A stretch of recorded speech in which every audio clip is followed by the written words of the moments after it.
For decades, the murder of Hollywood heartthrob Sal Mineo was a story told in whispers, a tale of a secret love affair gone wrong, or maybe even a targeted hit.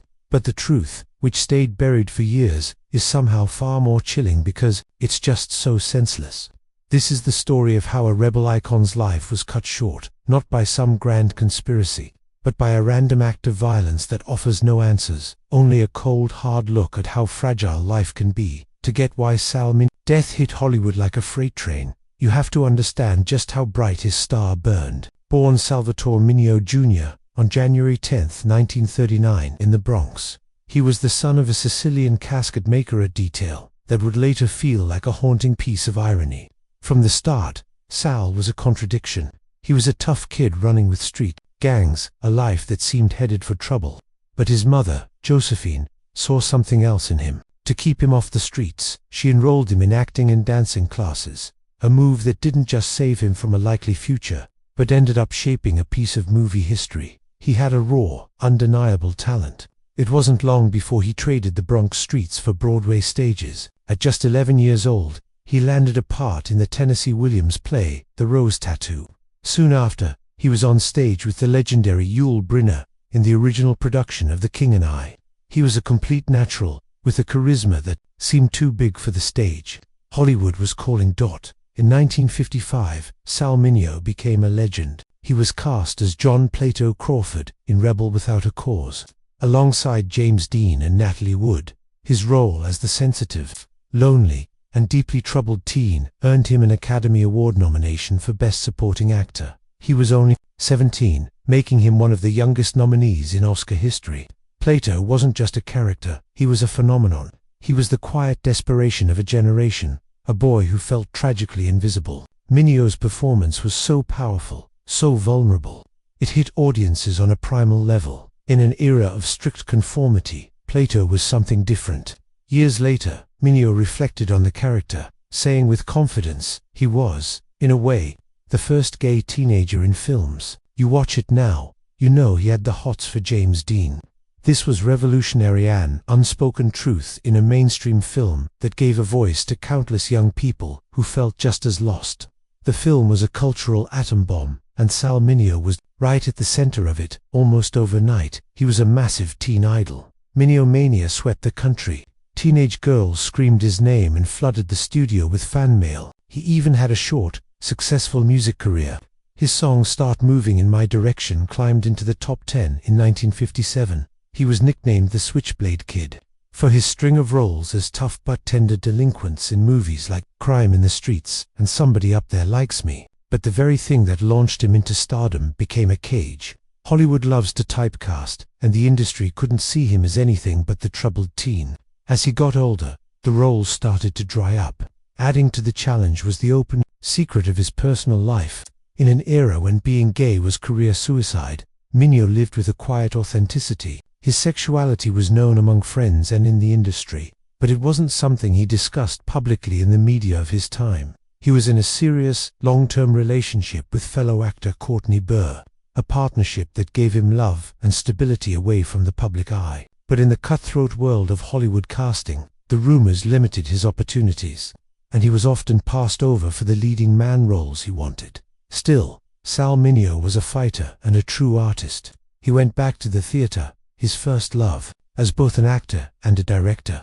He took on brave projects like the prison drama Fortune and Men's Eyes, which tackled themes of sexuality and power head-on. He was also a vocal critic of Hollywood's typecasting, having been cast in a variety of ethnic roles himself. From a Native American to a Jewish Holocaust survivor in the 1960 film Exodus, that role earned him a second Oscar nomination and a Golden Globe, proving just how immense his talent really was. By the winter of 1976, things were finally looking up.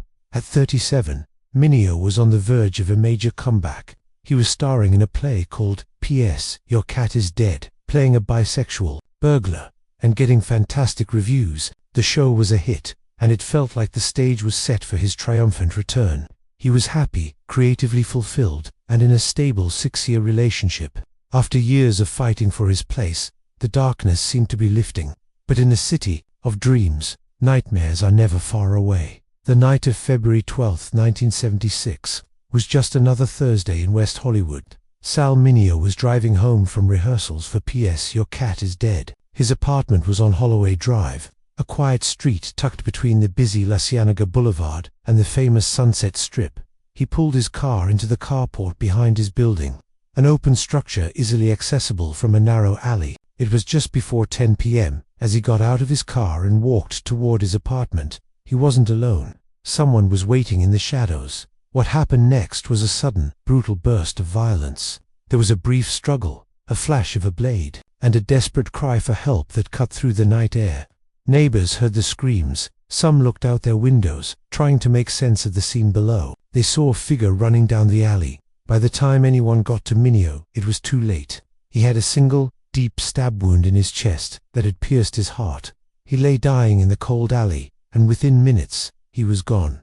When the police arrived, the scene was pure chaos. The flashing lights of squad cars danced off the apartment walls. Detectives from the LA County Sheriff's Department started the grim work of piecing together Mineo's last moments. They found $20 in his pocket. It didn't look like anything was stolen. This wasn't a simple robbery. Or if it was one that had gone horribly, senselessly wrong. The first witness descriptions were a mess. Some said they saw a white man with long brown or blonde hair running from the scene. This description became the focus of the investigation, a critical mistake that sent detectives down a dead-end path for months. Chasing a ghost. The man they were looking for wasn't the killer. He was a neighbor who had heard the screams and was heroically chasing after the real attacker. But in the dark and the panic, the details got twisted, and this misidentification set the investigation on a course to nowhere. As the news broke, shock and horror rippled through Hollywood. Sal Mineo, the Switchblade Kid, the two-time Oscar nominee, the beloved rebel, was dead. A few days later, 250 mourners gathered for his funeral in New York. Undercover detectives were there, hoping to overhear a clue, but they left with nothing. The mystery of who killed Sal Mineo, and why, had just begun. And with no facts, wild speculation was about to turn a tragic death into a sordid Hollywood legend. In the weeks and months after Sal Mineo's murder, the investigation became a reflection of the era's prejudices.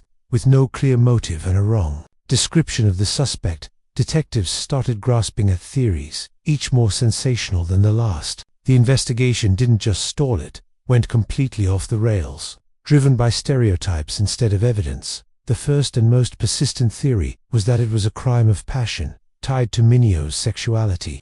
In the 1970s, many people, including law enforcement, saw being a gay man as living a deviant and risky life. Investigators zeroed in on this part of his identity, treating it not as who he was, but as a potential motive for murder. They dug through his personal life, questioning friends and lovers. The press ran wild with this narrative, framing the murder as the inevitable, sordid end for a gay star. Newspapers reported that police thought he might have been killed by a disgruntled lover, or that he had picked up rough trade that turned violent. This line of inquiry was not only invasive and homophobic, but it was also a dead end. Everyone, including his long-term partner, Courtney Burr, was interviewed and cleared. There was no jealous rage or spurned lover. Police even treated the discovery of what they called homosexual pornography in his home as a major lead, but it led nowhere. The focus on his private life only served to tarnish his reputation and hide the truth. When the crime of passion angle produced nothing, other theories started to fly.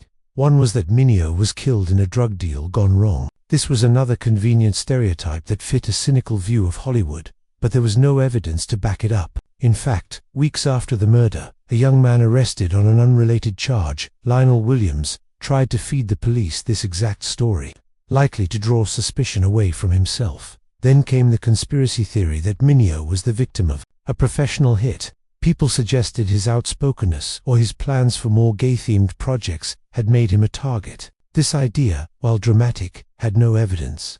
It was a reflection of the public's desire for a grand explanation for such a shocking event. The thought that a star could be killed for a mundane reason was just too unsettling for most people to handle. For over a year, the case went cold. The police were no closer to finding the killer.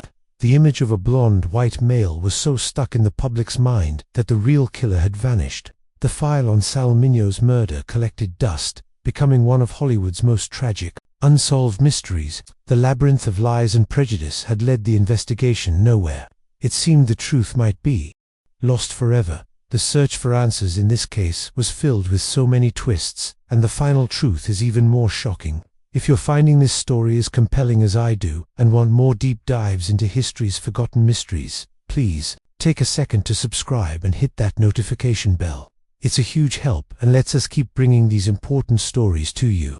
Now, let's get back to the moment the whole case was blown wide open. For more than a year, the Sal Mineo case was a ghost story. The theories were exhausted and the trail was ice cold. Then, in May 1977, the entire narrative built on prejudice and rumor was shattered by a single phone call. The break didn't come from brilliant detective work. It came from the conscience of a killer's wife. Teresa Williams told authorities a horrifying and finally credible story. She said that on the night of February 12, 1976, her husband, a 19-year-old pizza deliverer man named Lionel Ray Williams, came home with blood on his clothes. He confessed he'd just stabbed someone during a robbery in Hollywood.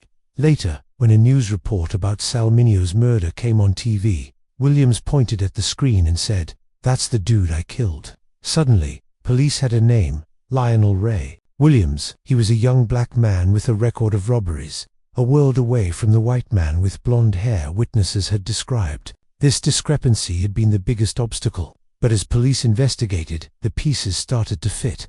Williams had straightened and dyed his hair around that time, which could have caused confusion in a dark alley. His wife's testimony finally provided the motive, and it was devastatingly simple. There was no conspiracy, no crime of passion, no drug deal.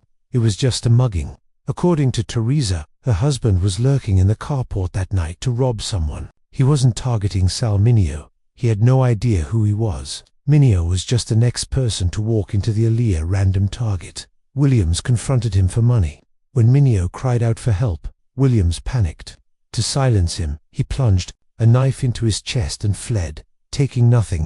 The money in Mineo's jacket was still there because the robbery was cut short by pure brutal panic. That the truth was so mundane, so empty of the drama that had been projected onto the case. It was almost harder to believe than the conspiracies. For over a year, the world was obsessed with theories of Hollywood intrigue. The reality was a petty criminal, a botched robbery, and a senseless death over nothing. Williams was eventually arrested in Michigan on unrelated charges. While in jail, he bragged to other inmates about killing the famous actor, which further supported his wife's story. Though he later denied it, the evidence was piling up. His wife's testimony was the key, but police also matched the description of his knife to the cast made of Mineo's fatal wound. In 1979, 3 years after the murder, Lionel Ray Williams was put on trial. The jury found him guilty of the second-degree murder of Sal Mineo and 10 other robberies in the area. He was sentenced to 51 years to life in prison. Williams was eventually paroled in the early 1990s and has since maintained his innocence, even participating in a 2024 documentary about his case. The conviction of Lionel Williams should have been the final chapter, but in many ways, it only deepened the sense of loss. The random, pointless nature of his death is so hard to square with the vibrant, complex life Sal Mineo lived. For nearly 50 years, the story of Mineo has been tied to its violent end, and the official solution to the mystery offers no comfort, only a chilling reminder of the world's indifference. The investigation itself exposed the deep-seated prejudices of the time. The immediate focus on Mineo's sexuality painted him as a man whose life was inherently dangerous, rather than a man who was the victim of a random crime. This narrative, pushed by both law enforcement and the media, overshadowed his incredible contributions, and his contributions were massive.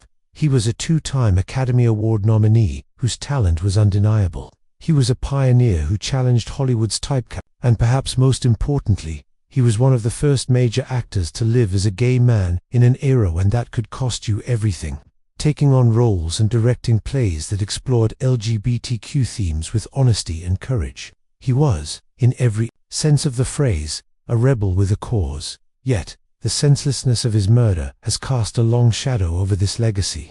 The public had been sold thrilling conspiracies, and the truth is simple: botched mugging felt like an anticlimax. But maybe the most profound lesson from Sal Mineo's life and death is that violence isn't poetic or meaningful. It's ugly, random, and senseless.